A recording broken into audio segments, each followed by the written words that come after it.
শুভ দুপুর বন্ধুরা। তোমরা আমাকে অনেকে বলেছো পচা বর্ষাকালটা কেন আমি এত ভালোবাসি। হয়তো বর্ষাকালে আমার বার্থডে বলে, আর আজ 10 জুলাই, আমার বার্থডের দিনটা তো বর্ষাকালের মধ্যেই পড়ে, তার হয়তো বর্ষাকালটা আমার এত প্রিয়।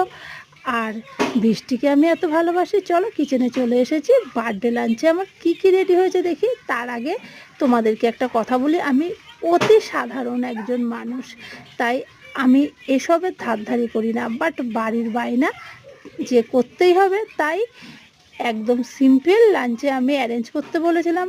যেভাবে অ্যারেঞ্জ করেছে আমি সেগুলোই তোমাদের সঙ্গে শেয়ার করি।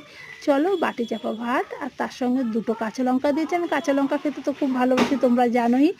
পটল ভাজা, বেগুন ভাজা, মাছ ভাজা, আর ওদিকে দিয়েছে আলু ভাজা, আর এদিকে কাঁকরুল ভাজা আর ঢেঁড়স ভাজা। আর গরম গরম বাটি চাপা ভাত কিন্তু দেখতে এরকম খুব ভালো লাগে, তাই না? এছাড়াও আমি মাছের মাথার ডাল খেতে অত পছন্দ করি না, আমি রসুন পেঁয়াজ দিয়ে ডাল খেতে পছন্দ করি, তাই মা রসুন পেঁয়াজ দিয়েই আজকে মুসুরির ডালটা করেছে আমার জন্য। এছাড়াও পাঁচমিশালি সবজি খেতে ভালোবাসি, সেটা করেছে।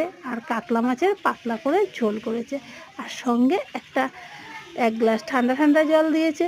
এই হলো আমার সিম্পল লাঞ্চ। তোমাদের কার কার এরকম সিম্পল লাঞ্চ ভালো লাগে আমাকে কমেন্টে অবশ্যই জানিও। Bye bye.